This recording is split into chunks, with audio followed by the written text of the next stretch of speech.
அன்பினர்களே, Hormuz ஜலசந்தியை மீண்டும் திறக்க ஈரானுடன் ஒரு பூர்வாங்க ஒப்பந்தம் எட்டப்பட்டதாக அமெரிக்கா தெரிவித்துள்ளது. இது ஈரான் சொல்லலங்க, அமெரிக்கா சொல்லிருக்குது. இந்த நிலைமையில இப்ப இந்த பேச்சுவார்த்தைக்குள்ள மிக முக்கியமான ஒரு இறுக்கம் என்ன வருகிறது? ஈரானிடம் இருக்கின்ற 460 கழிச்சிட்டு 400 கிலோகிராம் கொண்ட யுரேனியம், சிறையூட்டப்பட்ட யுரேனியத்தை அமெரிக்கா கைப்பற்ற வேணும் என்று ஒத்த கால நிக்குது. அதுலதான் இழுபறி போகுது. அதை ரஷ்யாவிடம் பாரம் பண்ண போவதாக ஈரான் சொல்லுது. ஆக இப்பொழுது ஒரு 60 நாள் 2 மாத கால ஒரு போர் நிறுத்தம் ஒன்று அமெரிக்கா ஈரானும் கொண்டு வரப்போறாங்க. கொண்டு வந்தவுடன் பேச்சுவார்த்தைகள் தொடரும். அது குறித்து அதாவது யுரேனியம் பற்றி இந்த பேச்சுவார்த்தைக்குள்ள இன்னும் இல்லை. இந்த 60 நாட்குள்ள வரப்போது இதை எடுத்துக்கிட்டு இந்தியாவில் இருக்கிற ஒரு இந்த சங்கி ஊடகம் ஒன்று சொல்றானாம், விழுந்தது ஈரான், வென்றது அமெரிக்கா, மூஞ்சில பீச்சங்கைய வைக்க எங்கடா வந்து இருக்குது. இஸ்ரேல்ல முன்னாள் ராணுவ தளபதி ஒருவரை சொல்லுகின்றார், நம்ம சரி நேற்றே தந்திருக்கிறோம். அவரே சொல்றாரு, ஈரான் இந்த போரில் மிகப்பெரிய வெற்றி கண்டதுண்டு.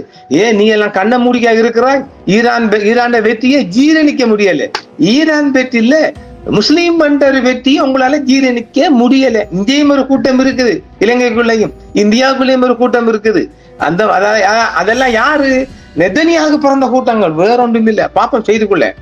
தற்போதைய சர்வதேச அரசியல் சூழலில் முக்கியமான ஒரு முன்னேற்றமாக பார்க்கப்படுகிறது ஹார்முஸ் ஜலசந்தியை மீண்டும் திறப்பது தொடர்பாக அமெரிக்காவுக்கும் ஈரானுக்கும் இடையே ஒரு பூர்வாங்க ஒப்பந்தம், அதாவது பிரிலிமினரி அக்ரிமெண்ட் எட்டப்பட்டுள்ளதாக அமெரிக்கா தெரிவித்திருக்கின்றது.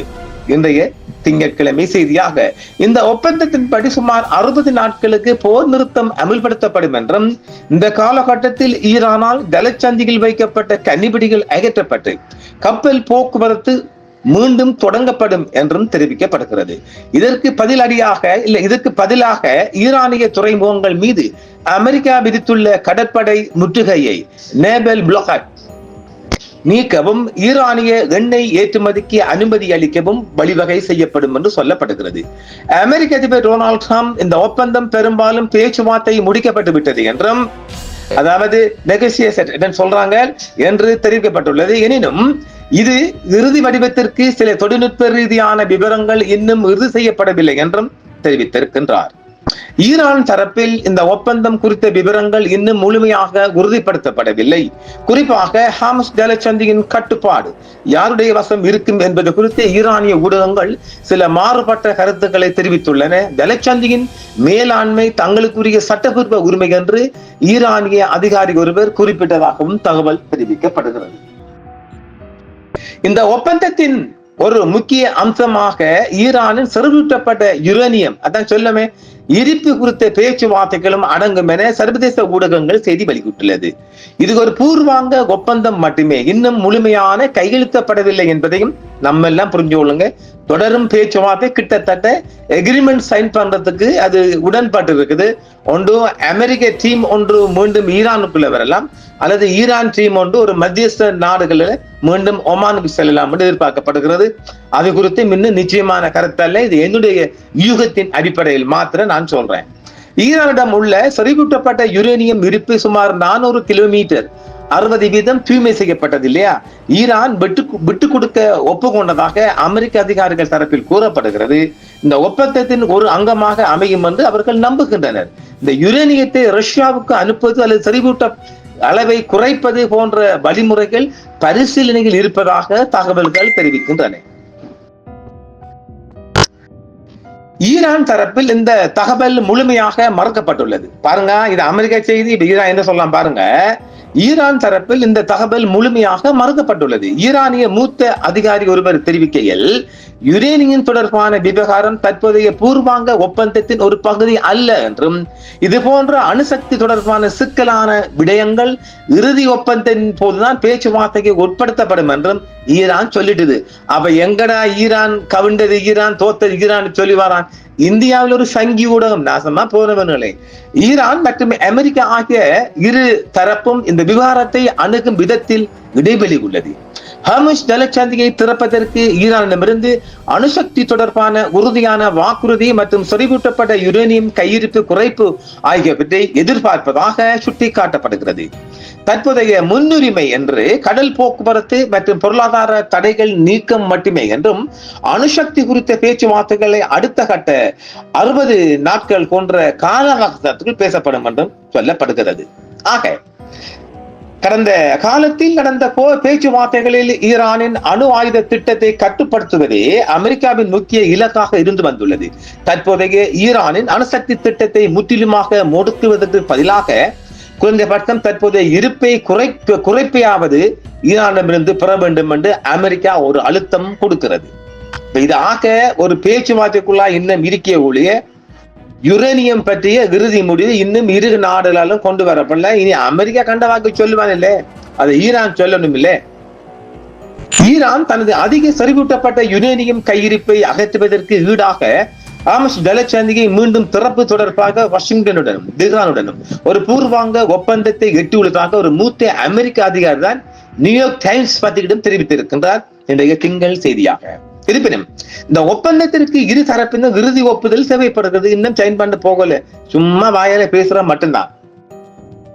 ஈரான் தனது அதிக செறிவூட்டப்பட்ட யுரேனியம் கையிருப்பை அகற்றுவதற்கு ஈடாக ஹர்முஸ் ஜலசந்தியை மீண்டும் திறப்பது குறித்து வாஷிங்டனும் தெஹ்ரானும் ஒரு பூர்வாங்க உடன்பாட்டை எட்டியுள்ளதாக ஒரு மூத்த அமெரிக்க அதிகாரி தான் நியூயார்க் டைம்ஸ் தெரிவித்திருக்கின்றார். இருப்பினும் இந்த ஒப்பந்தம் இரு தலைவர்களின் இறுதி ஒப்புதலுக்காக காத்திருக்கிறது. மூலவாய முக்கியத்துவம் வாய்ந்த ஹர்முஸ் ஜலசந்தியை மீண்டும் திறப்பது குறித்து அமெரிக்காவும் ஈரானும் கொள்கை ரீதியாக ஒரு பூர்வாங்க உடன்பாட்டை எட்டியிருக்கின்றார்கள். ஈரானிய துறைமுகங்கள் மீதான தனது முற்றுகையை வாஷிங்டன் நீக்குவதற்கு ஈடாக தெஹ்ரான் தனது அதிக செறிவூட்டப்பட்ட யுரேனியம் கையிருப்பை அகற்றுவதாக உறுதி அளித்துள்ளது என்றும் வெளியான நியூயார்க் டைம்ஸ் செய்தி சொல்லுது. ஆனா ஈரான் சொல்லலையே, மாறுபட்ட கருத்து வருவதில்லோ. இந்த ஒப்பந்தம் இன்னும் கையெழுத்தப்படவில்லை என்றும் அமெரிக்க அதிபர் டொனால்ட் ட்ரம்ப் மற்றும் ஈரானின் உச்ச தலைவர் மொஸ்தபா கமேனி ஆகியோரின் இறுதி ஒப்புதலுக்காக காத்திருக்கிறது என்றும் இந்த செயல்முறைக்கு பல நாட்கள் ஆகலாம் என்றும் அந்த அதிகாரி கூறுகிறார். ஈரானின் அதிக செறிவூட்டப்பட்ட யுரேனியத்தை அகற்றும் முறை குறித்து இன்னும் பேச்சுவார்த்தை நடந்து வருகிறது என்றும் முன்மொழியப்பட்ட இந்த ஒப்பந்தம் யுரேனியம் செறிவூட்டலுக்கு எவ்விதமான தடையையும் அல்ல என்றும் ஈரானின் ஏவுகணை கையிருப்புக்கு வரம்புகளையும் குறிப்பாக விலக்கியுள்ளது. செறிவூட்டப்பட்ட யுரேனியம் கையிருப்பு தொடர்பாக தெஹ்ரான் இதே போன்ற சலுகைகளை வழங்க ஒப்புக்கொண்டால் மாத்திரம்தான், வேற வழங்கல. இந்தமா இதைத்தான் இந்தியாக்காரன் பிடிச்சு கொண்டுகிறான், நாசமா போவேன். ஆக இன்னும் ஒப்பந்தம் வரல.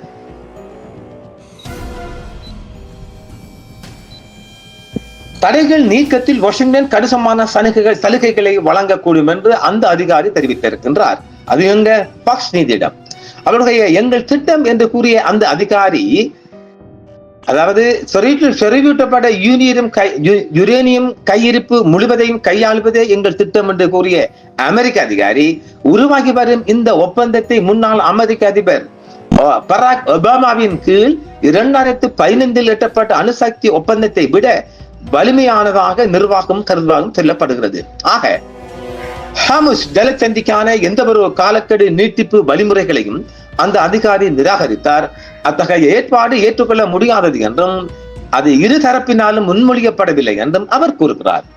அமெரிக்க துணை அதிபர் வான்ஸ், மத்திய கிழக்கு தூதர் ஸ்டீவ் விட்காஃப் மற்றும் ட்ரம்பின் அன்பு மருமகன் ஜெரால்ட் குஷ்னர் ஆகியோர் இந்த பேச்சுவார்த்தைகளில் ஈடுபட்டுள்ளனர் என்றும் விவாதங்கள் தொடரும் நிலையில் வாஷிங்டன் அனைத்து பிராந்திய நாடுகளையும் இந்த செயல்பாட்டில் சேர்க்க முயல்கிறது என்றும் சொல்லப்படுது. நாம் ஏற்கனவே இந்த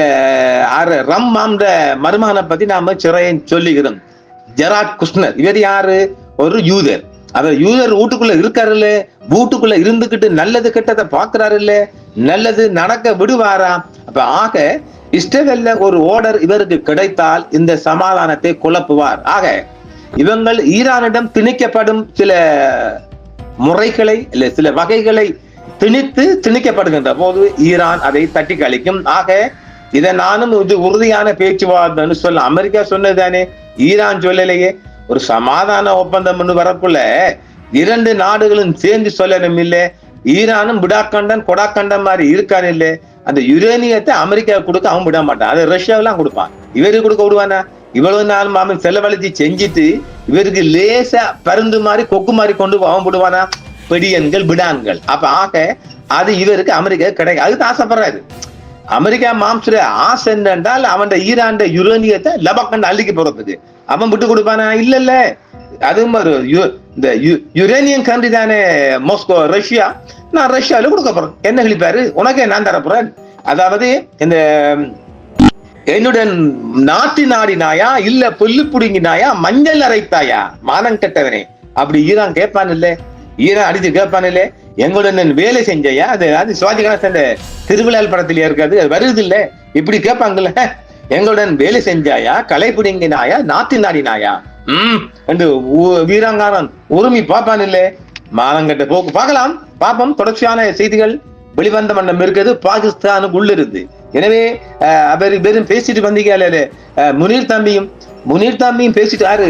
பாகிஸ்தான் ராணுவ தளபதி ஏர் மார்ஷல் அசீம் முனீர் தம்பியும் பேசிட்டு வந்திருக்காரு. அமெரிக்காவோட ஆதரவு கொண்டு அவனுகள் அசையல, ஈரான் சாடிகள் அப்படியெல்லாம் அசைஞ்சு கொடுக்க மாட்டானுங்க. இந்தியா வல்லூர்கள் சொல்வது போன்று ஈரான் அவ்வளவு சிம்பிளா கொடுக்க மாட்டான். அப்படி உச்சகட்டமா கொடுக்குறா ரஷ்யாவிடம் யுரேனியத்தை ஒப்படைப்பா, அமெரிக்காவுக்கு கொடுக்கவே மாட்டான். தான் கேட்டோம் இல்ல, மஞ்சள் அரைக்க வந்தாயா நாட்டு நட வந்தாயா. ஆக பார்க்கலாம், தொடர்ச்சியான செய்திகள் பாகிஸ்தானுக்கு உள்ளிருந்து வருகின்றது. பார்ப்போம் அடுத்த காணொளிகளும்.